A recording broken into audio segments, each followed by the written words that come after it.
ANM ನ್ಯೂಸ್ಗೆ ಸ್ವಾಗತ. ಚಿಕ್ಕಬಳ್ಳಾಪುರ ಜಿಲ್ಲೆಯಲ್ಲಿ ಮತ್ತೆ 4 ದಿನ ಕಂಪ್ಲೀಟ್ ಲಾಕ್ಡೌನ್. ಜೂನ್ 3ರಿಂದ ಜಿಲ್ಲೆಯಲ್ಲಿ ಮತ್ತೆ 4 ದಿನ ಸಂಪೂರ್ಣ ಲಾಕ್ಡೌನ್ಗೆ ಚಿಕ್ಕಬಳ್ಳಾಪುರ ಜಿಲ್ಲಾಧಿಕಾರಿ ಆರ್ ಲತಾರವರು ಆದೇಶಿಸಿದ್ದಾರೆ. ಇಂದು ಸಂಜೆ ಆದೇಶ ಬಿಡುಗಡೆ ಮಾಡಿರುವ ಅವರು, ದಿನನಿತ್ಯ ವಸ್ತುಗಳನ್ನು ಕೊಳ್ಳಲು 3 ದಿನ ಅವಕಾಶ ನೀಡಲಾಗಿದೆ. ಜೂನ್ 3ರಿಂದ ಜೂನ್ 6ನೇ ತಾರೀಕಿನವರೆಗೂ ಜಿಲ್ಲೆಯಲ್ಲಿ ಯಾವುದೇ ಚಟುವಟಿಕೆಗಳು, ಹಣ್ಣು, ದಿನಸಿ, ತರಕಾರಿ ತಳ್ಳುವ ಗಾಡಿಗಳು, ಹೋಟೆಲ್ಗಳು ವ್ಯಾಪಾರ ಮಾಡುವುದನ್ನು ನಿಷೇಧಿಸಿದೆ.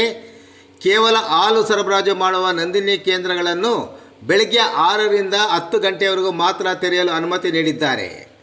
ಜಿಲ್ಲಾ ಮತ್ತು ತಾಲೂಕು ಆಸ್ಪತ್ರೆಯ ಹತ್ತಿರವಿರುವ ಹೋಟೆಲ್ಗಳನ್ನು ಮಾತ್ರ ಪಾರ್ಸಲ್ ಸೇವೆ ಒದಗಿಸಲು ಮಾತ್ರ ತೆರೆಯುವುದು, ಉಳಿದ ಎಲ್ಲ ಹೋಟೆಲ್ಗಳ ಸೇವೆಯನ್ನು ನಿಷೇಧಿಸಿದ್ದಾರೆ.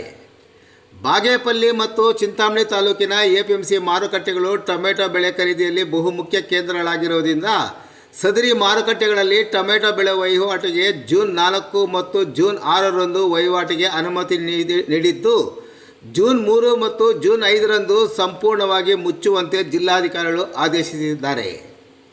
ಜಿಲ್ಲೆಯಲ್ಲಿ 3ನೇ ಬಾರಿ ಒಟ್ಟು 4 ದಿನಗಳ ಕಾಲ ಸಂಪೂರ್ಣ ಲಾಕ್ಡೌನ್ ಮಾಡುತ್ತಿದ್ದು, ಮುಂದಿನ 4 ದಿನಗಳಿಗೆ ಬೇಕಾದ ಎಲ್ಲ ದಿನಸಿ ಸಾಮಗ್ರಿಗಳನ್ನು ಖರೀದಿ ಮಾಡಿಕೊಂಡು ಶೇಖರಣೆ ಮಾಡಿ ಇಟ್ಟುಕೊಳ್ಳಲು, ಅನಾವಶ್ಯಕವಾಗಿ ರಸ್ತೆಗೆ ಬಂದರೆ ವಾಹನ ಜಪ್ತಿ ಮಾಡಿಕೊಳ್ಳುವ ಜೊತೆಗೆ ಸವಾರರು, ಅಂಗಡಿ ಮಾಲೀಕರು ಅಂಗಡಿಗಳ ತೆರೆದರೆ ಅವರ ವಿರುದ್ಧ ಕ್ರಿಮಿನಲ್ ಮೊಕದ್ದಮೆ ಹೂಡಲಾಗುವುದೆಂದು ಸಹ ಪೊಲೀಸರು ಎಚ್ಚರಿಕೆ ಸಹ ನೀಡಿದ್ದಾರೆ.